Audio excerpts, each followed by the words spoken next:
अस्सलाम वालेकुम वरहमतुल्लाहि वबरकातुहू। दोस्तों यानी हसन अब्बासी अॼु करे मुंहिंजो चैनल पहिरियों दफ़ो ॾिसी ॿुधी रहिया आहियो त बर महिरबानी मुंहिंजे चैनल खे सब्सक्राइब कंदा, बेल आइकन खे क्लिक कंदा, जेकॾहिं मुंहिंजी ऑडियो पसंदि अचे त उनखे लाइक कंदा ऐं कमेंट बॉक्स में पंहिंजी राय खां आगाह कंदा। किताब जो नालो आहे सुण सनियो उन सिंह। मौज़ू इंटरव्यूज़ मुरतब निसार शाहीन, छपाईंदड़ पूरब पब्लिकेशन लाड़काणो सिंध, छापो पहिरियों 2009 ईस्वी। ताजल बेवस। पूरो नालो ताज मोहम्मद समू। 22 सेप्टेम्बर 1938 ईस्वीअ ते दरगाह पीर हयात शाह तालके सोबेदेरे खैरपुर ज़िले में पैदा थियो।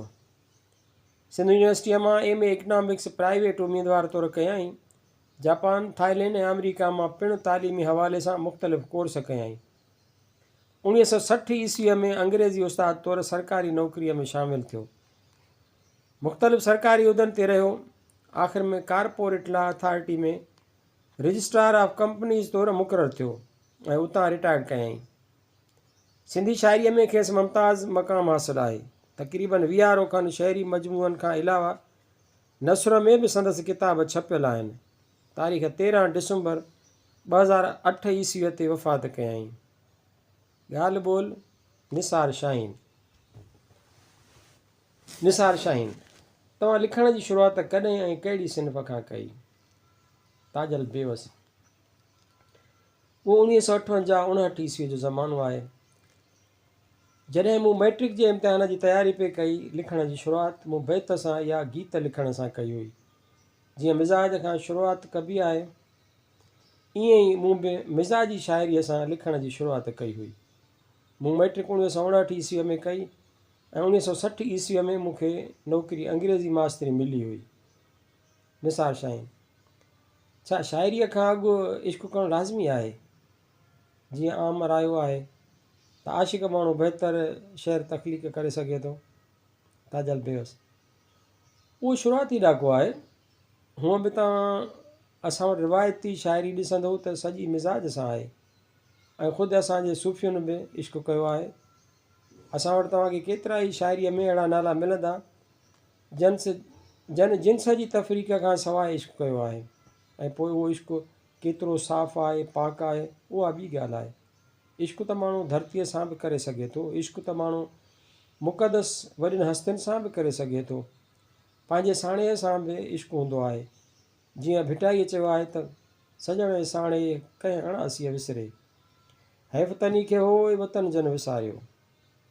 त माण्हू पहिरीं उन सजण सां, उन मिज़ाज खां इश्क़ जी शुरूआति थो करे।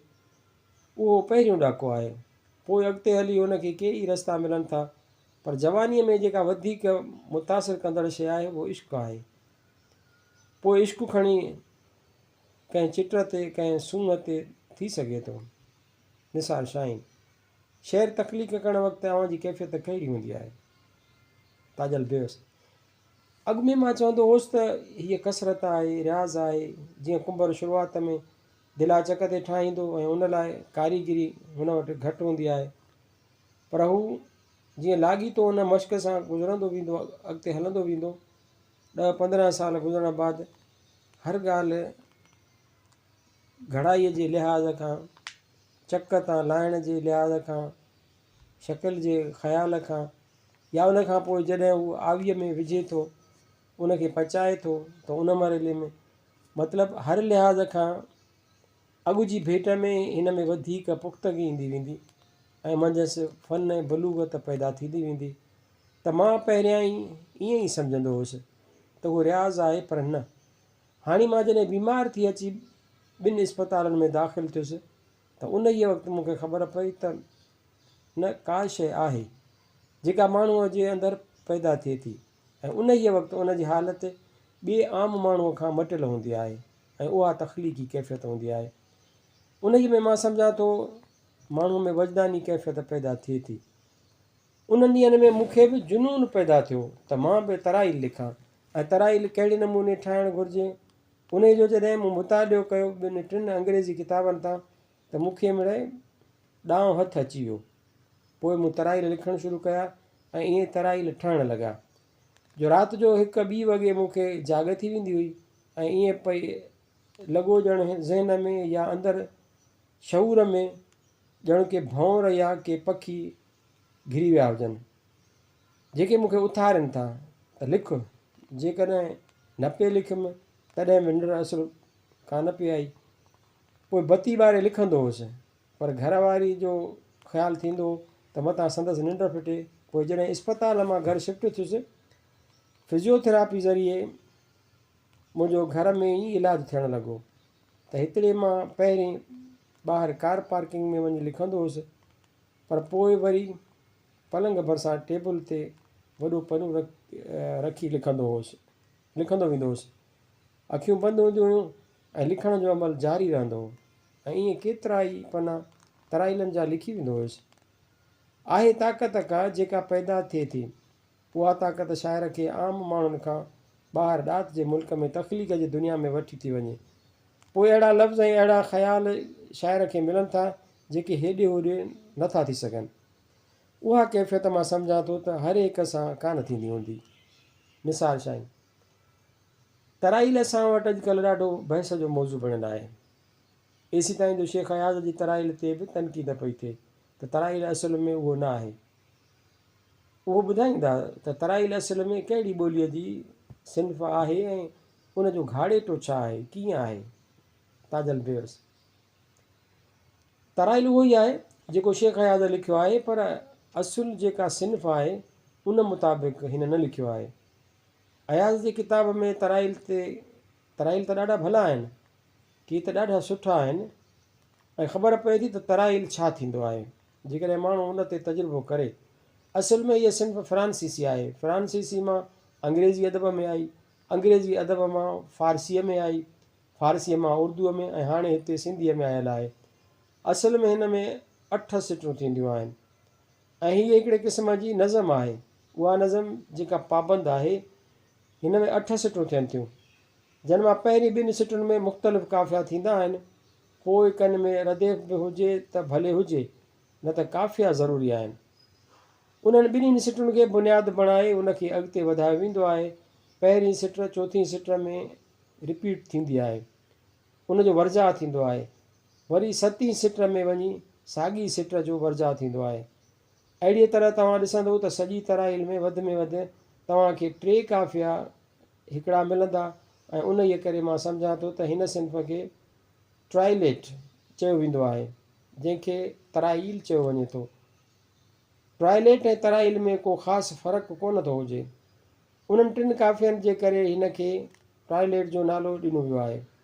शेख अयाज़ किताब जी शुरूआति में तराइल जी जेका वस्फ़ ॼाणाई अथई त तराइल छा थींदो आहे, उनजी जोड़ जेका कहिड़ी आहे, घाड़ेटो कहिड़े क़िस्म जो आहे, त उहा वस्फ़ बिल्कुलु सही आहे, ऐं उहा ई जेका ॿियनि अंग्रेज़ी किताबनि में मौजूदु आहे। पर पंहिंजे किताब में समूरनि तराइल मां हिकु तराइल बि उन वस्फ़ मूजिबि न ठाही अथई। ख़बर न आहे सबबु छा आहे, उहो उन खां पुछी सघिजे थो।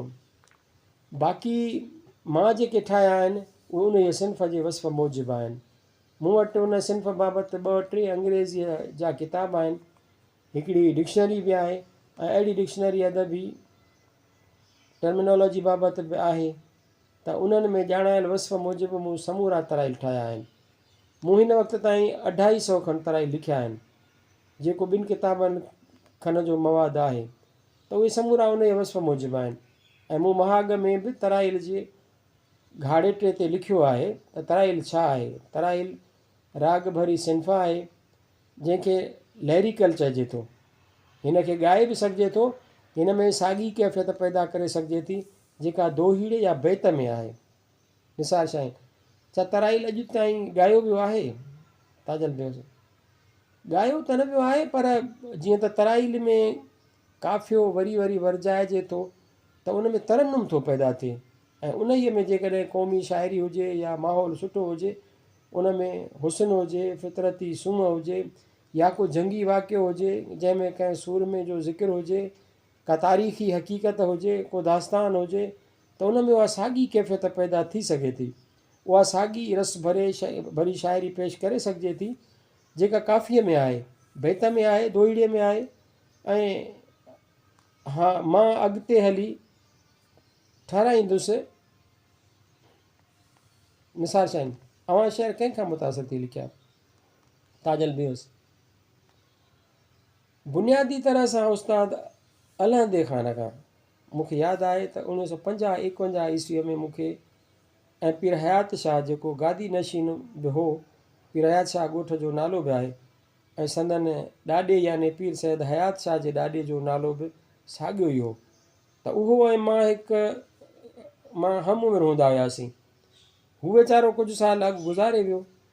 असां गॾु पढ़ंदा हुआसीं ऐं गॾु वञी मुरीदनि खां नज़राना वठंदा हुआसीं, या कॾहिं सियारे जी मोकलुनि में या गर्मीअ जे मोकलुनि में गॾिजी महीननि जा महीना निकिरी हलिया वेंदा हुआसीं।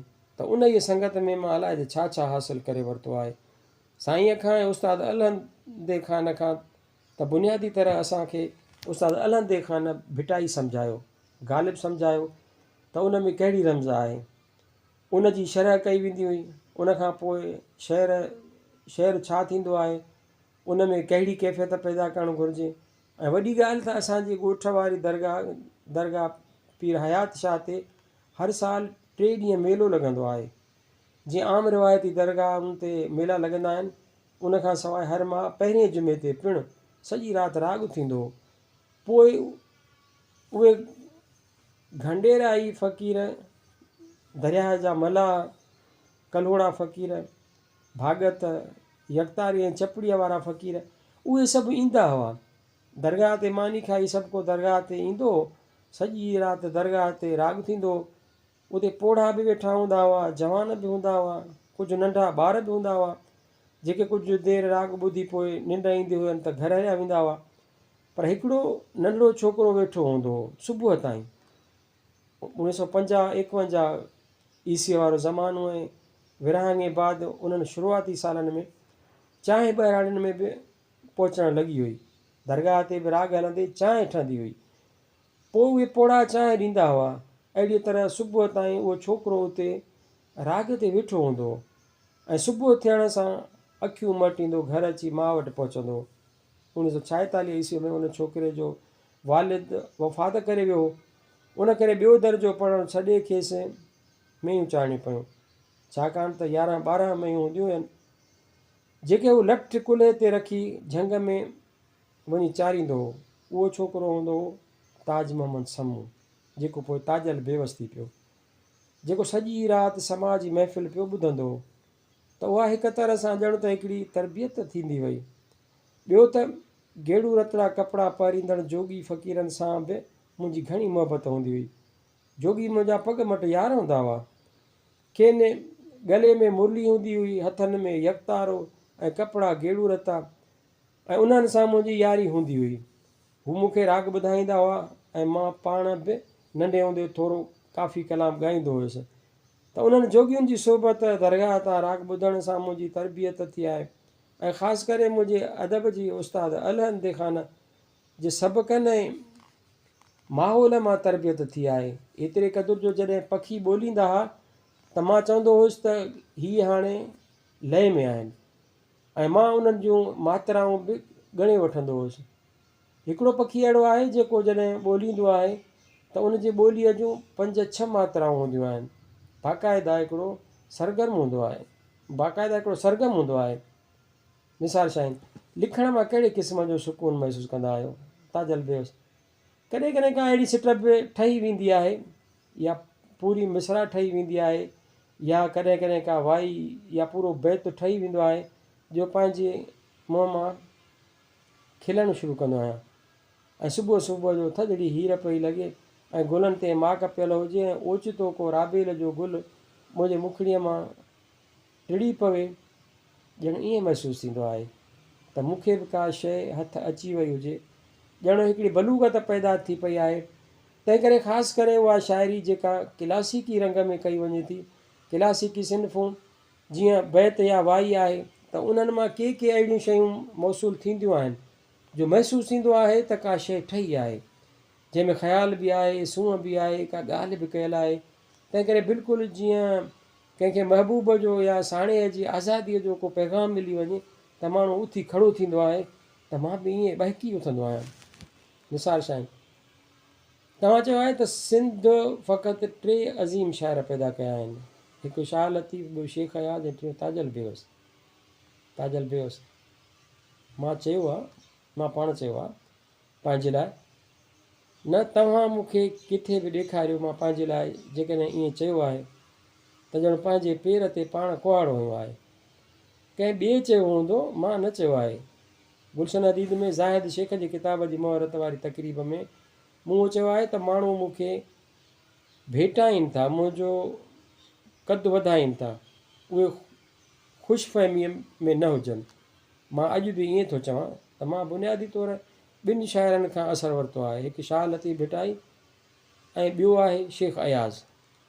60 वारे ॾहाके में जॾहिं मूं अदब तख़लीक़ करण वारे मामले में शाइरीअ में मूं विखूं खणणु शुरू कयूं हुयूं त उन्हनि विखुनि खणण वारे मरहले में जन मूंखे उत्साहियो हुयो या जिन खां मां असरु वरितो, उहे 2 शाइर हुया, हिकु शाह अब्दुल लतीफ़ भिटाई ऐं ॿियो शेख अयाज़। त उन्हनि ॿिन्हिनि शाइरनि लाइ मूं उते तक़रीर में चयो हो त शाह लतीफ़ हलार जी चोटीअ ते बीठो आहे, अयाज़ अधु पंधु चढ़ी बीठो आहे ऐं ताजल बेवस अञा उन जबल जी शुरूआत ते ॾाका पियो चढ़े। मां उन तक़रीर में ईअं बि चयो हो त मूंखे थूअर मां शहतूत बनाइण वारा उहे 2 शाइर ई आहिनि। मूं ईअं बि चयो हो त उहे 2 वॾा बड़ आहिनि ऐं मां उन्हनि वणनि जे भरिसां वहंदड़ वाहीअ जे मथां नंढड़ो हिकिड़ो मेहंदीअ जो ॿूटो आहियां, जंहिंजी आबियारी उहे 2 बड़ कंदा रहिया आहिनि, कंदा रहनि था ऐं अञा बि कंदा रहंदा। मां त पाण खे जीअं T.S. एलियट हिकिड़ो कॉन्सेप्ट ॾिनो आहे त माण्हू पाण खे पंहिंजे शख़्सियत खे डिसइंटीग्रेट करे उन खे टोड़े मरोड़े पर अॻियां न आणे ऐं पाण जेको लिखे उन खे अॻियां आणे। मां त पंहिंजी वॾाईअ जी नफ़ी कई आहे त न उहे पारखूं आहिनि, नक़ाद आहिनि, अवाम आहे, उहे शाइरा आहिनि जेके कंहिं बि शाइर जो क़दु वधाए ऐं घटाए सघनि था। माण्हू कीअं था महसूसु कनि, उहे पारखूं आहिनि। अॻिते हली ताजल खे क्लासिक्स जो कहिड़ो दर्जो मिलंदो, शेख अयाज़ खे कहिड़ो दर्जो मिलंदो, असांजे ॿियनि शाइरनि खे कहिड़ो मिलंदो, उहो त वक़्तु फ़ैसिलो कंदो, माण्हू पाण नथो करे सघे। मां जॾहिं बि लिखणु शुरू कंदो आहियां ईअं सोचींदो आहियां त ॼण मां हाणे लिखणु शुरू कयो आहे, अॻे लिखियो बि आहे, अलाए कोन लिखियो आहे। निसार साईं, तव्हां शेख अयाज़ ते काफ़ी वक़्त खां तनक़ीद कंदा रहिया आहियो ऐं हाणे उहो महसूसु कयो पियो वञे त तव्हां अयाज़ बाबति पंहिंजी राय या मौक़िफ़ में तब्दीली आंदी आहे। उन जी पैदा थियल तासुर बाबति तव्हांजी कहिड़ी राय आहे? ताजल बेवस, दोस्तनि उन जो ग़लति मतिलबु सम्झो आहे। जॾहिं बि को शाइर ॿिए शाइर ते तनक़ीद थो करे त ॼण त हू उन शाइर खे पसंदि नथो करे या हुन खां नफ़रत थो करे, त ईअं बिल्कुलु न आहे। मां सम्झां थो त जेके अहिड़ी राय रखनि था उहे दोस्त भुलियल आहिनि। तव्हां दुनिया जी अदबी तारीख़ ॾिसंदव त अदब में घणा शाइर ई बहितरु नक़ाद साबित थिया आहिनि। उहो शाइर साॻिए वक़्तु नक़ाद बि हूंदो आहे। मां शेख अयाज़ खे 60 वारे ॾहाके खां पढ़ंदो थो अचां ऐं खेसि पसंदि थो करियां। हिन सां कचहरियूं जेके VC हाउस में असांजूं थींदियूं हुयूं उहे तारीख़ी नोयत जूं कचहरियूं रहियूं आहिनि। राति जो 2 वॻे ताईं मोहतरम मोहम्मद इब्राहिम जोयो, शेख अयाज़ ऐं मां हूंदा हुआसीं ऐं साम्हूं कड़ा ढकड़ा जीवन रस जा पिया हूंदा हुआ। हिक ॿिए खे वायूं बैत बि ॿुधाईंदा हुआसीं। अयाज़ सां मां तख़लीक़ी रिश्ते मुताबिक़ 60 खां वठी हिन वक़्त ताईं हिक जेतिरो ई वाॻियल रहियो आहियां। एतिरे क़दुरु जो जॾहिं अयाज़ वाइस चांसलर छॾण खां पोइ उहो ऐलान कयो त मूंखां ॾात रुसी वई आहे ऐं हाणे मां उनजो पूरा करण ख़ातिर ई नसरी नज़मूं थो लिखां पियो, त उन ई वक़्तु मां पंहिंजी किताब जॾहिं भूइबणी में अयाज़ खे मशवरो ॾिनो हो, उहे 11 बैत ऐं 2 वायूं आहिनि ऐं उन्हनि में मां अयाज़ सां मुखातिब थी मिसाल तौरु मां उन्हनि में हिन खे महा सॾियो आहे, मां हिन खे नाखुओ सॾियो आहे, निगहबान सॾियो आहे, मां हिन खे ज्योति सॾियो आहे। मां उन्हनि अहिड़नि लक़बनि सां साणस मुखातिब थियो आहियां जेके लक़ब कंहिं मामूली माण्हूअ लाइ न हूंदा आहिनि। उन ई वक़्त खां घणो पोइ मूं अयाज़ ते तनक़ीद कई आहे। उहो वक़्तु अहिड़ो हो जो ॼण मुंहिंजे पेरनि हेठां धरती पे निकिरे त आख़िर अयाज़ ख़ामोश छो आहे। मां हिन खे बाक़ाइदा ललकारियो आहे त तूं अचु ऐं नवनि शाइरनि असांजी नई टहीअ जे शाइरनि विच में अची असां सां बहक, असांजी रहनुमाई कर। असल में उन वक़्तु मुंहिंजी दिलि दुखी हुई त उहो ग़लति तासुरु आहे। दोस्तनि जो अयाज़ खे हक़ु आहे त हू मूं ते तनक़ीद करे ऐं मूंखे हक़ु आहे त मां कंहिं शाइर जे फ़न ते तनक़ीद करियां। तनक़ीद जो मक़सदु उहो कॾहिं बि न हूंदो आहे, पर असां वटि सहप जो मादो तमामु घटि आहे। तंहिं करे जेकॾहिं तव्हां शाइर जे 10 इस्मनि जी वाखाण कई, कंहिं हिकु इस्म ते तनक़ीद कई या उन में कंहिं ग़लतीअ जी निशानदेही कई, मुशाहिदे जी आहे या लफ़्ज़ जी ग़लती आहे, त उहो पहिरीं 10 भेरा कयल वाखाण ते बि मांधीअड़ो फेरे था छॾीनि, जेको थियणु न खपे। असां वटि ईअं आहे, पर सर जे हुन पार ईअं न आहे। उते बाक़ाइदा नक़ाद आहिनि जेके ॿियो तख़लीक़ी कमु नथा कनि, पर समूरो वक़्तु किताबनि जो मुतालियो करे पाण खे पूरी तरह तयारु करे तख़लीक़कारनि जा तख़लीक़कार बणिजी था वञनि। तख़लीक़कार उहो तख़लीक़कार हूंदो आहे, पर नक़ाद खे तख़लीक़कार जो तख़लीक़कार बणिजणो थो पवे, तॾहिं ई नक़ाद वञी का बहितर ऐं सिहतमंद तनक़ीद करे सघे थो। इल्मु त तख़लीक़कार लाइ आहे ई आहे, पर हिकु नक़ाद हिकु पारखूअ खे, छाकाणि त तख़लीक़कार जो तख़लीक़कार थियणो थो पवे। तंहिं करे कंपेरेटिवली हिननि में तख़लीक़कारनि खां वधीक इल्मु, दानाईअ जा नुक़्ता, तजुर्बो ऐं मुतालियो घणो हुजणु खपे। निसार शाहीन, सिंधी अदब में आमतौरु तनक़ीद जी खोट रही आहे, जीअं तव्हां पाण हींअर उहो इक़रार करे चुका आहियो। त उन जा कहिड़ा सबब आहिनि? ताजल बेवस, सरहद जो हुन पार हिननि वटि अहिड़ा बि अदब जा पारखू ऐं नक़ाद आहिनि जेके रुॻो तनक़ीद कंदा रहनि था ऐं उहे उन में मञता बि रखनि था। हू न शेर था लिखनि न ई नसर था लिखनि। शुरूआती वक़्त में त हिननि लिखियो आहे, पर पोइ हिननि खे एॾी मञता मिली आहे ऐं हू एॾा कामिल नक़ाद बणिजी विया आहिनि जो हिननि खे इंतज़ारु रहंदो आहे त उहो को किताब या तनक़ीद कॾहिं थी अचे। हिननि वटि सप आहे। हिते जीअं मां अॻु ई ॿुधाए आयुसि त 10 भेरा कंहिंजी वाखाण करियो ऐं पोइ कंहिं हिकु इस्म बाबति रुॻो एतिरो चओ त हिन इस्म में हिन जाइ ते वज़न टुटियलु आहे, हीउ मुशाहिदो ग़लति आहे, तव्हांजे बयानु कयल 10 ख़ूबियुनि ते मांधीअड़ो अची वियो। तनक़ीद असुल में ज़ातियात खां मथे हूंदी आहे, पर असां वटि ज़ाती दुश्मनियूं बि तनक़ीद में पाढ़ियूं वञनि थियूं। तंहिं करे उहा सिहतमंद तनक़ीद नथी थी सघे। उन में उहो ॾिसणो न आहे त तख़लीक़कार सां दोस्ती केतिरी आहे, दुश्मनी केतिरी आहे। निसार शाहीन, तव्हां हिंदुस्तान जे कहिड़नि वॾनि लेखकनि खे पसंदि करियो था? ताजल बेवस, सरहद पार तख़लीक़ थींदड़ अदब कॾहिं कॾहिं असां वटि अचे थो, ॾिसी था वठूं। या 1990 ईस्वीअ में जॾहिं मां ऐं शेख अयाज़ बम्बई विया हुआसीं इंडो सिंध मुशाइरे ऐं शाह सचल सामी सेमिनार में शिरकत लाइ, त उते नारायण श्याम जेको उते ऐं हिते पिणु वॾे शाइर तौरु मञियल शाइर आहे, उन सां ऐं मोहन कल्पना सां ॾाढियूं रूह रचंदियूं थियूं। मोहन कल्पना पिणु नसर में ऐं ख़ासि करे कहाणीअ में वॾो नालो आहे। मोहन कल्पना गुज़ारे वियो आहे, असां खां जुदा थी वियो। उन खां सवाइ हरी दिलगीर आहे, हीरो ठक्कर आहे, लक्ष्मण कोमल आहे, अर्जन शाहद आहे, पोपटी हीरानंदाणी आहे जेका शाइरा बि सुठी आहे, त नसर बि सुठो थी लिखे, तमामु रिसर्च करे लिखंदी आहे। मोती प्रकाश आहे, कला प्रकाश आहे, सुंदरी उत्तम आहे, गोबंद आहे, कीरत बाबाणी आहे, हरी मोटवाणी ऐं बम्बईअ जे अख़बार जो चीफ एडिटर, इहे वॾा नाला आहिनि। ऐं उते बि अदब तख़लीक़ थिए पियो। बाक़ी सिंध मां पसंदि नापसंदि जी कहिड़ी वेही लिस्ट पेश करियां। बहितर पारखू पढ़ंदड़ आहिनि जेके कंहिं लाइ के परवाना इशू करे सघनि था। बाक़ी पंहिंजे पसंदि जे शाइरनि जी डिघी लिस्ट आहे, कहिड़ा नाला खणी ॿुधायां। उन्हनि मां जेकॾहिं हिकु नालो चूंडे ॿुधायां त उहो शेख अयाज़ आहे ऐं अॼु खां 250-300 साल अॻु शाह अब्दुल लतीफ़ भिटाई। निसार शाहीन, तव्हां 1990 ईस्वी में शेख अयाज़ सां हिंदुस्तान विया हुआ ऐं 2 सालनि बाद तव्हांखे वॾे शाइर जो एवॉर्ड नारायण श्याम एवॉर्ड मिलियो, त उते तव्हां छा छॾे आया हुआ जो तव्हांखे पोइ तव्हां एवॉर्ड लाइ चूंडियो हुयो? ताजल बेवस, ॿियो त उते कुझु कोन छॾे आयो हुउसि, बसि मुहबत, क़ुर्ब ऐं मिटीअ जो रिश्तो। ॿियो अदब हिक ॿिए जो पढ़ूं था पिया, परे कोन आहियूं। 1990 में असां विया हुआसीं ऐं 1994 में सेव फाउंडेशन बम्बई पारां मूंखे उतां जे वॾे शाइर जो एवॉर्ड ॾिनो। मां संदन शुक्रगुज़ार आहियां, थोराइतो आहियां।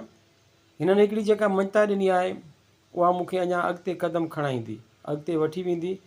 मां संदन थोरा अॻु बि मञे चुको आहियां, पर तव्हां पंहिंजे माहवार पूरब ज़रिए, छाकाणि त उहे सिंधी बि आहिनि पूरब तरफ़, पोइ जॾहिं पूरब जी हवा लॻंदी आहे त उतां जी ख़ुशबू आणींदी आहे।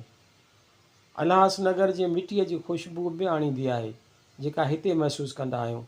त पूरब रिसाले जे ज़रिए सेवक फाउंडेशन ऐं जंहिं अदबी मर्कज़ जे मंच तां, जंहिंजे स्टेज तां मूंखे उहो मिलियो आहे, सो आहे professor Ram Panjwani literary and cultural centre, Sita Sindhu Bhumi Bambai. मां उन्हनि जो बि थोराइतो आहियां जो उन्हनि जे मंच तां मूंखे उहो एवॉर्ड मिलियो आहे। तव्हांजो रिसालो उते पहुचंदो, उहो पढ़ंदा त मां संदन बेहदि थोराइतो आहियां। निसार शाहीन, तव्हां ॿिनि ॿोलियुनि जे अदीबनि ऐं शाइरनि सां घणो वास्ते में ईंदा रहो था, ख़ासि करे इस्लामाबाद रहण दौरान मुख़्तलिफ़ ॿोलियुनि जे अदीबनि सां यकीननि तव्हांजी लह विचड़ रही हूंदी। उन खे सिंधी अदब जी केतिरी क़दुरु ॼाण आहे उन्हनि खे। ताजल बेवस, हिननि खे बिल्कुलु ख़बर आहे। तारिक नईम सराइकीअ जो शाइर आहे, बुनियादी तौरु सराइकी पटीअ जो शाइर आहे, पर हिन उर्दूअ में बि सुठी शाइरी कई आहे। हू इस्लामाबाद में रहंदो आहे। मुंहिंजी किताब जो उर्दू तर्जुमो जेको सुर्ख़ गुलाबों के मौसम में जे नाले सां छपिजी चुको आहे, तरतीब ॾिनो वियो आहे। उन जो पेश लफ़्ज़ या महाग उर्दूअ जे हिकिड़े वॾी माना ते सगारी शख़्सियत इफ़्तिख़ार आरिफ़ लिखियो आहे। इफ़्तिख़ार आरिफ़ हिन वक़्तु नेशनल लैंग्वेज अथॉरिटीअ जो चेयरमैन बि आहे। उन महाग लाइ जेको वटसि मवादु हुयो, उन खां सवाइ हिन हितां सिंधीअ मां उर्दूअ में तर्जुमो करे परखे ॾिसी वाइसी उन बाद हिन महाग लिखियो आहे ऐं तमामु सुहिणो महाग लिखियो आहे। उन किताब में मूंखे तमामु घणी पज़ीराई मिली ऐं मां उर्दूअ में लिखणु शुरू थी वियुसि। 100 खां वधीक ग़ज़ल मां उर्दूअ में लिखी चुको आहियां, जेके लाहौर जो हिकु पब्लिशर भाऊ सफ़दर छपाए रहियो आहे। एकेडमी ऑफ लेटर्स जे ज़रिए बि हिननि खे ख़बर पवंदी रहे थी। उते बि असांजे नौजवान टही ऐं पुराणी टहीअ जी शाइरी छपिजे थी। ॿियो उते ख़ासि करे महबूब ज़फ़र सिंधीअ जा वॾा तर्जुमा हलाईंदो आहे ऐं उते सिंधी अदब खे रोशनास कराईंदो रहंदो आहे। तारिक नईम आहे या अख़्तर शेख आहे, जिन खे सिंधी अदब जी ॼाण आहे ऐं उन बाबति ॻाल्हाईंदा रहंदा आहिनि। उते हिकिड़ो किताबु छपियो जंहिंमें मां हितां जे नई टहीअ जी चूंड 5 शाइरनि जी वाक़फ़ियत छपराई हुई, जिन खे उते ॾाढो पढ़ियो वियो ऐं केतिरनि मूंखे उन बाबति टेलीफोन कया ऐं पुछो त छा वाक़ई उते सिंधी अहिड़ी शाइरी लिखी थी वञे। मूं जिन बाबति लिखियो उन्हनि में हसन दर्स, आसी ज़मीनी, अतिया दाऊद कवि ऐं इम्तियाज़ अबड़ो शामिल हुया। उन्हनि जे 5 तख़लीक़ुनि मां हिकु हिकु नज़म उर्दूअ में तर्जुमो कई हुअमि ऐं उन्हनि ते ॿिन्ही पहलुअनि खां यानी तनक़ीदी रायो बि ॾिनो हो ऐं उन्हनि में तख़लीक़ी सघ केतिरी आहे उन बाबति लिखियो हुअमि। उन मुंहिंजे मज़मून खे ॾाढो पसंदि कयो वियो। उते असांजो अदब रोशनास आहे, पर उन्हनि जे अदब बाबति एप्रोच कुझु ॿी क़िस्म जी आहे, छो त असां बाहि ऐं पाणीअ जे संगम मां गुज़िरियल आहियूं। तंहिं करे असांखे ख़बर थी पवे त असां सां ॾाढायूं कहिड़ियूं थियूं आहिनि ऐं असांखे छा लिखणु खपे। पर हिते माहौल कुझु ॿिए क़िस्म जो आहे। उहे उन्हनि पीड़ाउनि मां कोन था गुज़रनि, तंहिं करे लिखनि त ज़रूरु था, पर अहिड़ो नथा लिखी सघनि जहिड़ो हितां जो अदीब लिखी सघे थो। निसार शाहीन, तव्हां हितां जे पीड़ाउनि जो जेकॾहिं ज़िक्र कयो था त मां उहो पुछणु चाहींदुसि त सिंध जे महरूज़ी सियासी समाजी सूरत हाल में हितां जे सिंधी अदब खे सियासत में केतिरे क़दुरु हिसो वठणु घुरिजे। ताजल बेवस, हिकिड़े पढ़ियल ॻढ़ियल फ़र्द खे जेको 15 खां 20 किताबनि जो मुसनिफ़ आहे त उनखे चइजे त तूं सियासत ते न ॻाल्हाए, त मां उनजी मुखालफ़त कंदुसि। छाकाणि त सियासत ते उन ई फ़र्द खां वधीक त को बि न ॻाल्हाए सघंदो, छो त जेकॾहिं वोटर लिस्ट में उनजो नालो आहे ऐं वोटर बणिजी उते हिसो वठे थो त पोइ हिन खे हक़ु आहे जेको तव्हां हिन खां छिनी नथा सघो।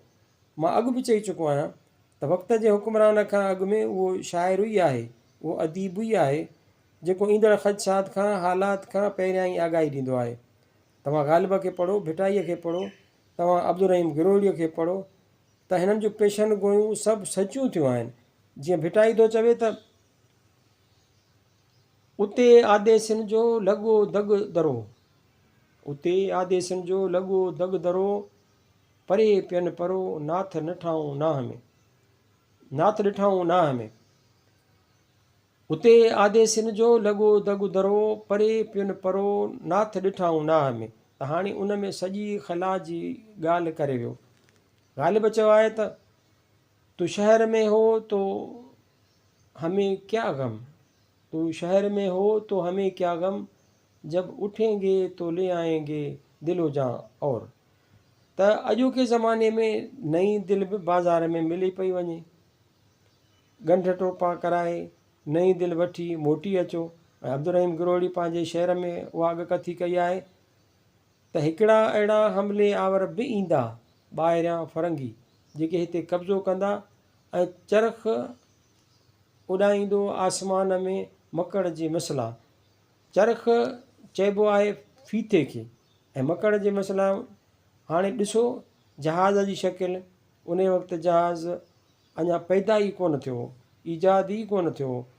त वक़्त जो शाइर अॻु में आगाही ॾींदो आहे ऐं ज़िंदगीअ जा कानून जोड़ींदो आहे। सफ़ली ज़िंदगी, आज़ादु ज़िंदगी गुज़ारण लाइ, जंहिंमें कंहिंजो कंहिं मथां को बि रोब ताब न हूंदो, पाक साफ़ समाज हूंदो। उहे समाजी कानून न सिर्फ़ु ॿियनि लाइ हूंदा आहिनि, पर ख़ुदि शाइर लाइ बि हूंदा आहिनि। पाण अढंगी चाल हलंदो वते ऐं ॿियनि लाइ परवाना विराईंदो वते, पर न उन ते बि उनजो अमल लागू हुजे। निसार शाहीन। सिंधी अदबी संगत में जेका मौजूदा वक़्त में भंज ड्रा थी आहे, उन बाबति तव्हांजी कहिड़ी राय आहे? ताजल बेस। मां इस्लामाबाद में नौकिरी हुअण करे कुझु वक़्त खां हितां खां ऐं सिंधी अदबी संगत खां बि घणो परे रहियो आहियां। पढ़ंदो त रहियो आहियां, पर वाॻियल न रहियो आहियां। उन करे कंहिंजो किरदारु कहिड़ो रहियो आहे, कंहिंजो कहिड़ो, कंहिंजो मुस्बत, कंहिंजो मनफ़ी, तंहिं करे उन बाबति मुंहिंजा वीचार एॾा सुठा साबित न थींदा जो मां हिकिड़े टोले या पार्टीअ लाइ चवां त हिन हीअं कयो ऐं ॿी पार्टीअ लाइ चवां त हूअं कयो। बाक़ी जॾहिं मुंहिंजी ज़हनी तौरु ऐं जिस्मानी तौर बि वेझड़ाई पैदा थी ऐं अचणु वञणु थियो त उन वक़्तु ॻाल्हाए सघिजे थो। बाक़ी हिन वक़्तु छा थी रहियो आहे, छा थियणु घुरिजे, उन बाबति उहे दोस्त बहितर ॻाल्हाए सघनि था जेके संगत जे गॾिजाणियुनि में शरीक थींदा रहनि था। निसार शाहीन।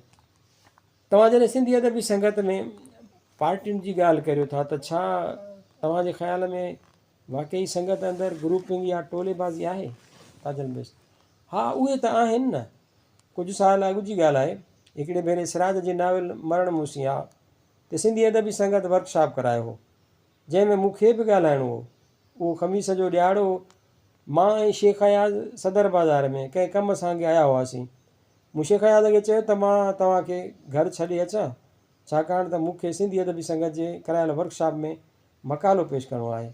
जॾहिं मां शेख अयाज़ सां सिराज जे नाविल जो ज़िक्र कयो ऐं खेसि ॿुधायो त उन किताब ते वर्कशॉप आहे, त हिन चयो त मां बि थो हलां।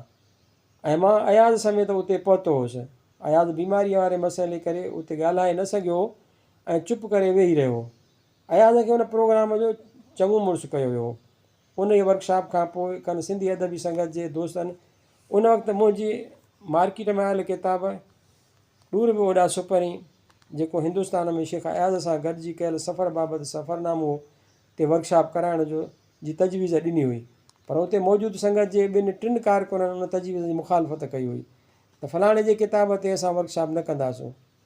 उहे 2-3 नई जा दोस्त हुआ जन ज़ातियात में अची करे उन जी मुखालफ़त कई। मूं जॾहिं उहा ॻाल्हि ॿुधी त मूंखे उन जो ॾुखु कोन थियो, छाकाणि त हर माण्हूअ जे अंदर में हिकिड़ो इंसानु वेठलु हूंदो आहे, हिकिड़ो प्यालो भरियलु आहे, कनि ताईं कंहिं में केतिरो पाणी भरियलु आहे, कंहिं में केतिरो पाणी भरियलु आहे, केरु केतिरो ॾात धणी आहे या थी सघे थो। मूंखे उनजो कतई ॾुखु न थियो। हिकिड़ो अदीब जेको डिस्प्यूटेड न आहे, उहो सभिनी लाइ त उन जी ज़ातियात जे बुनियाद ते मुखालफ़त कई पई वई। हू दोस्त मूं ते बि अहिड़ो हथियार इस्तेमालु करे चुका आहिनि, पर कंहिं मनफ़ी अमल जी रद्द अमल बाबति मां कॾहिं सोचे बि नथो सघां। निसार शाहीन। अॼुकल्ह नई टही जेको अदब सरिजे पई, तव्हां उन ई मां केतिरी क़दुरु मुतमइन आहियो? ताजल बेस। लिखनि था, पर उहे चूटी पिया आहिनि उन्हनि सिन्फ़ुनि खे जेके ॿाहिरियूं सिन्फ़ूं आहिनि, जिन ते असां तजुर्बा कंदा आहियूं। पर हिन ज़मीन जी शाइरी उहा शाइरी जंहिं मां हिन मिटीअ जी ख़ुशबू अचे ऐं जेका हितां जो अणपढ़ियल ऐं घटि पढ़ियल बि सम्झी सघे। उन क़िस्म जी सगारी शाइरी या अदब घटि थो तख़लीक़ थिए। मूंखे घटि शिकायत आहे, पर असांजा जेके नक़ाद आहिनि, वॾा नाला आहिनि, रसूल बख़्श पली जो आहे, काल्ह गुलशन हदीद में रशीद भट्टी मरहूम जी वरसीअ जे सिलसिले में तक़रीब थी। उन मौक़े ते बि रसूल बख़्श पली जो उहो ई पिटणो पिटियो आहे। त छा था लिखो? तव्हां माज़ीअ खे छो नथा सुञाणो? अहिड़ियूं शयूं छो नथा तख़लीक़ कयो? ऐं तव्हां छो कटिजी विया आहियो? ईअं तव्हां किथां जा कोन रहंदव? त हिन बि उहा तनक़ीद कई आहे।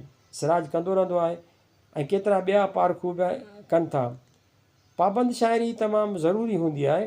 पाबंद शाइरी कयो, पोइ को गीत हुजे, वाई हुजे, बैत हुजे, आज़ादु नज़म हुजे, छाकाणि त आज़ादु नज़म में बि रिद्धिम थिए थो, पंहिंजो वज़न थिए थो। पहिरियां ई धरतीअ जी शाइरी करियो, जंहिंखे पढ़ंदड़ ॿुधंदड़ उन खे गुलनि जा हार सम्झी ॻिचीअ में विझनि ऐं उन ते अमल कनि। पोइ तव्हां तजुर्बा कयो। तजुर्बनि सां को वॾो नालो पैदा न थी सघंदो। पहिरियां ई तख़लीक़ार खे सुञातो वेंदो। धरतीअ जी शाइरी धरतीअ जे सिन्फ़ुनि, धरतीअ जे घाड़ेटनि मुताबिक़ उन रिश्ते सां ॿोलीअ जूं घणियूं ग़लतियूं आहिनि, मुशाहिदे जूं ग़लतियूं आहिनि। उहे इस्लाह कोन था पैदा थियनि, उहे दानाईअ जा नुक़्ता नथा पेश कया वञनि। उन जा केतिरा ई सबब आहिनि। हिकु त घणा शाइर वॾनि शहरनि में रहनि था ऐं वॾनि शहरनि में मुख़्तलिफ़ ॿोलियुनि जे असर करे हू ॿोलीअ खे बरक़रार रखी न सघिया आहिनि। ॿोलीअ में मिलावट थी पई आहे। तंहिं करे हिननि जी उहा मजबूरी थी पई आहे। असां बुनियादी तौरु ॿाराड़ीअ जा आहियूं। असांजी पंहिंजी ॿाराड़ीअ जी ॿोली आहे, पोइ खणी कहिड़ी बि आहे, असांखे पंहिंजी आहे। पर हिननि शहर वारनि खे मां मशवरो उहो ॾींदुसि त तव्हां उहे सिन्फ़ूं जन असासी शाइरीअ खां क्लासिकी दौर खां वठी वॾा नाला पैदा कया आहिनि, तव्हां उन्हनि सिन्फ़ुनि में पंहिंजी शाइरी कयो। पोइ तव्हां तजुर्बा कयो। तजुर्बा करण का ख़राबु ॻाल्हि न आहे। मां बि लिखिया आहिनि आज़ादु नज़म, मां बि लिखिया आहिनि नसरी नज़म, ग़ज़ल, चौसिटा, मां बि लिखिया आहिनि टेड़ू, हाइका। पर पहिरियां ई त तव्हां का शइ ॾेई वञो न जेका तव्हांखे वॾनि नालनि में पहुचाए। निसार साईं, कंहिं बि तख़लीक़ार जी तख़लीक़ ऐं संदसि किरदार में केतिरी क़दुरु हम आहंगी हुअणु घुरिजे।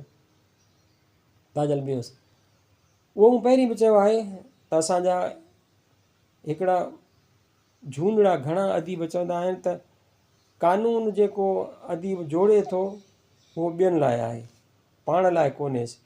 पाण भले छुड़वागो ते घुमंदो न, मां उन जी मुखालफ़त कंदुसि। भिटाईअ जो किरदारु ॾिसो, कलोड़ा हुकुमराननि जे हवाले सां संदसि दरबार में वञी संदन सलामी न कयई। जंहिं खेड़ी सो खाए जो नारो ॾिनो, मुग़लनि जी मार्फत उनजो सिर कलम करायो वियो, त हू पंहिंजनि हालतुनि पंहिंजे दौर सां सचो रहियो आहे, सचो धरतीअ जो शाइर रहियो आहे। ॿिए पासे जीअं अरगूननि जे दौर में काज़ी काज़रनि लाइ चयो वेंदो आहे त हू ठटे जो वॾो काज़ी मुक़ररु थियो ऐं उन एवज़ हिन खां कमु वरितो हुयो। चवनि था त हिकिड़े भेरे शाह बे अरगून हिन खां पुछियो त हितां जे बाग़ियुनि जो कहिड़ो इलाजु थी सघे थो, त ख़बर न आहे उहा हिन ते तोहमत आहे या हक़ीक़त। तारीख़ूं केतिरे क़दुरु सही आहिनि। बहरहाल काज़ी काज़रनि लाइ चयो थो वञे त हिन शाह बे अरगून खे जवाबु ॾिनो त सिंध जी धरती पोसल वारी धरती आहे ऐं उन में कांडेरा ऐं ड्रब फुटंदा आहिनि। तंहिं करे हथ में को डर हुजे, उहो हिन अलामती तौरु चयो हो। बहरहाल मां ईअं चवंदुसि त उन तख़लीक़ार जो किरदारु बि उन जे तख़लीक़ुनि मुताबिक़ हुअणु घुरिजे। ईअं त न ॿियनि खे चवे त हीअं करियो ऐं पाण छुड़वागीअ जे आलम में वते घुमंदो। असांखे पंहिंजो जेको बि असासी अदब आहे उन मुताबिक़ उहो चवणु लाज़मी थिए थो त कानून हर हिक लाइ हिकु जहिड़ो हूंदो आहे। उहो अदबी कानून हुजे या जुदेशरी कानून हुजे, कानून कानून थींदो आहे। निसार शाहीन, ज़िंदगीअ में रोमांस केतिरो ज़रूरी आहे?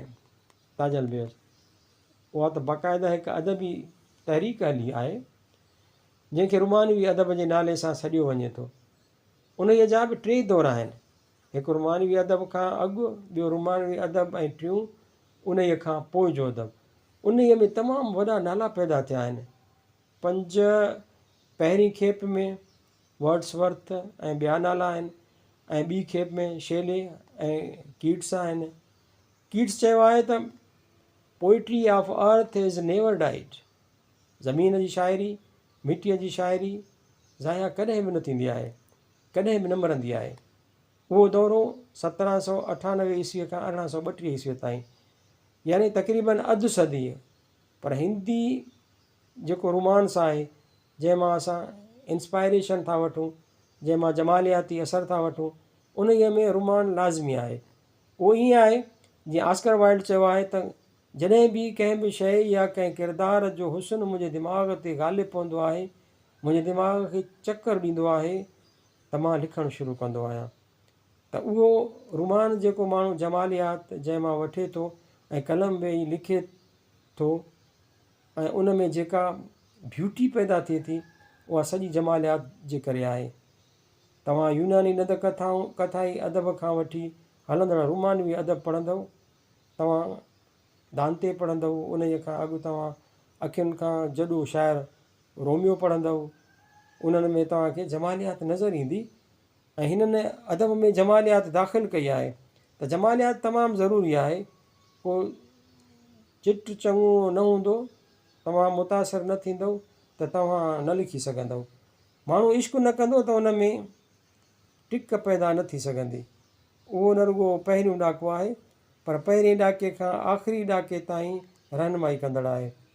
तव्हां रोमान खां सवाइ साणीअ जी सूंहं बि न ॾिसी सघंदव, उहा बयानु न करे सघंदव। निसार शाहीन कुझु पंहिंजी ज़ाती ज़िंदगीअ बाबति ॿुधाईंदा। ताजल बेवस। पीउ माउ जो रखियलु नालो ताज मोहम्मद समूह, ॻोठु पीर हयात शाह सोबोदेरो, ज़िलो ख़ैरपुर। 1938 ईस्वीअ में हारीअ जे घर में जनमु थियो। वालिद साहिबु 1946 ईस्वीअ में वफ़ात कई। उन वक़्तु आउं ॿियो दर्जो पढ़ंदो हुउसि। बाबे साईंअ खे मेहन जो वॻु हूंदो हो। पढ़णु छॾे कुल्हे ते लठ रखी 3 साढा 3 साल मेहार बणिजी मेहन जे वॻ खे कचे ऐं पके चाढ़णो पियो। मां उन में पंहिंजे माज़ीअ जे 2 दोस्तनि कचो ऐं पको जो ज़ाती तौरु शुक्रगुज़ार आहियां, जन मूंखे फितरत जी सूंहं ऐं असुल रूप जूं झलकियूं ॾेखारे ऐं मुंहिंजी तरबियत करे मूंखे सिंधी ज़ुबान जो शाइर बणायो। मुंहिंजा हेल ताईं 10 किताब छपिजी चुका आहिनि ऐं एतिरा ई किताब छपजण लाइ तरतीब हेठि आहिनि। जेकॾहिं मां हारीअ जो पुटु न हुजां हा त मां शायदि लतीफ़ ऐं अयाज़ वटां एतिरो उत्साहण जूं रमज़ूं ऐं रीतूं न हासिलु करे सघां हा। ग़ुरबत खे हिकु कलमकार महसूसु कंदो आहे, ऐं उहो उन वक़्तु मुमकिन हूंदो आहे जॾहिं उहो कलमकार कंहिं ग़रीब जे ग़ुरबत ॾिसी कलम खे खणंदो आहे। मूं उन ग़ुरबत खे न रुॻो ॾिठो आहे, पर ग़ुरबत जे उन्हनि पीड़ाउनि मां पाण बि गुज़री हेतिरो सारो सफ़र तइ करे हिते पहुतो आहियां। निसार शाहीन। ताज़ो कराचीअ जे हंगामनि वारे सूरत हाल में जिते ॿियूं केतिरियूं ई क़ीमती जानियूं ज़ाया थियूं, उते सिंध जे वज़ीर आला जो भाउ बि उन जी दहशत गर्दीअ जो शिकार थियो ऐं खेसि क़तलु कयो वियो। तव्हां उन मौक़े ते मरसिया ऐं नोहा लिखिया हुआ। उहे अख़बार में बहस जो मौज़ू बणिया ऐं चयो पियो हुयो त ताजल पैसा वठी थो नोहा लिखे वग़ैरह। तव्हांजी कहिड़ी राय आहे? ताजल बेवस। उहो त जिन बि ईअं सम्झो आहे उन्हनि जी राय आहे। बाक़ी मुंहिंजी हिकु हिकु किताब खे तव्हां तोरियो तकियो, पोइ तव्हां का उन ते राय क़ाइमु करे सघो था। तव्हां ॾिसंदव त मां कराचीअ जे हालतुनि ते अॼु खां 10-15 साल अॻु बि 1983-84 ईस्वीअ में मोरले ऐं मांगरमछ जे अलामती हवाले सां लिखियो हो। मांगरमछ ओभाए जे 6 भाइरनि खे खाई वियो ऐं 7 भाउ वरी मछ खे मारियो हो। त हीअ जेके अॼोका मांगरमछ आहिनि किथां पैदा थिया आहिनि, जेके शहरनि में बि काहे पिया आहिनि। त मूं उन ई वक़्त में सॼो सुर लिखियो हो। बख्शली इलाइक़ो जेको अॼुकल्ह सिंध ग्रेजुएट एसोसिएशन जो चेयरमैन बि आहे, उहो जॾहिं अॻवा थी वियो त मूं उन ते बि हिकु सुर लिखियो हो, सुर लाखो। मां उस्ताद जुमन जे गुज़ारे वञण ते पूरो सुर जुमन लिखियो आहे। तव्हां मुंहिंजा किताब त पढ़ो न, त मूं कराचीअ ते केतिरो लिखियो आहे। इमाड़ीअ जी तहरीक हली आहे, हिते जियाला पिया था विढ़नि, हू सियासी हवाले सां पिया था विढ़नि, ऐं मां हिते अदब जे हवाले सां हिकु महाज़ क़ाइमु कयो वेठो आहियां। जेकॾहिं मां अब्दुल्ला शाह जे भाउ ते थो लिखां त तव्हां गुज़िरियल उन ई दौर खे बि त साम्हूं आणियो न। उहो ग़लति तासिर वरितो थो वञे त छाकाणि सैयद अब्दुल्ला शाह सिंध जो वज़ीर आला आहे, उन जे करे को मूं उनजे भाउ लाइ लिखियो। त ईअं न आहे। जीअं मां अॻु चई चुको आहियां त मां ॿियनि बि मुख़्तलिफ़ हादसनि ते लिखियो आहे। दोस्त पहिरियां पढ़नि, पढ़ी पोइ फ़ैसिलो कनि। निसार शाहीन, तव्हां परॾेही अदब यकीनन न पढ़ियो हूंदो। ॿाहिरि अदीबनि मां तव्हां कंहिंखां घणो मुतासिर थिया, जंहिं तव्हांजी शाइरीअ ते बि असरु छॾियो हुजे। ताजल बेवस, ॿाहिरी दुनिया में सर्जंदड़ अदब मां ते आवार ज़ुबान जे दाग़िस्तानी शाइर रसूल हमज़ा जो घणो असरु आहे, जंहिं ताज़ो एकेडमी ऑफ लेटर्स तरफ़ां कोठायल इल्मी अदबी कॉन्फ्रेंस में चयो आहे त ए धरती, जॾहिं तोसां 1000 माण्हू प्यारु कंदा त उन्हनि में रसूल हमज़ो बि शामिलु हूंदो। जॾहिं तोसां 100 माण्हू प्यारु कंदा त बि उन्हनि में रसूल हमज़ो शामिलु हूंदो। ऐं जॾहिं तोसां फ़क़ति हिकु माण्हू प्यारु करण लाइ रहिजी वञे त पक ॼाण त उहो रसूल हमज़ो ई हूंदो। पर जॾहिं तोसां को बि प्यारु न कंदो त तॾहिं सम्झजांइ त रसूल हमज़ो मरी चुको आहे। धरतीअ बाबति रसूल हमज़ो ॿुधाए थो त ओ धरती मुंहिंजी मादर, को तोखे गिदरो सम्झी फारूं फारूं थो करे त को तोखे खेनू सम्झी थुॾा थो हणे। ओरिया धरती मुंहिंजी माउ, ओ साइण, त तोखे सीने सां लाहियां। मुंहिंजी शाइरीअ ते अहिड़नि जो असरु आहे। निसार शाहीन, तव्हां अॼु ताईं घणा इश्क कया आहिनि? ताजल बेवस, मूं कई इश्क कया आहिनि, तमामु घणा इश्क कया आहिनि ऐं कामयाबु इश्क कया आहिनि। इश्क खां सवाइ सगारो ॾात धणी माण्हू नथो बणिजी सघे।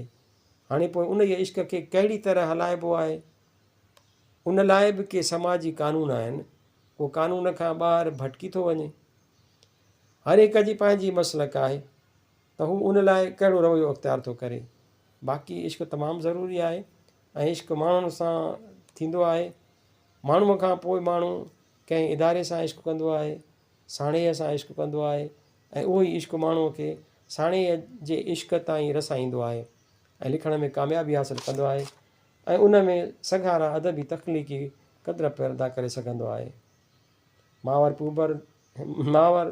माहवार पूरब जे फरवरी, मार्च ऐं मई, जून 1996 ईस्वी वारनि शुमारनि में छपियल।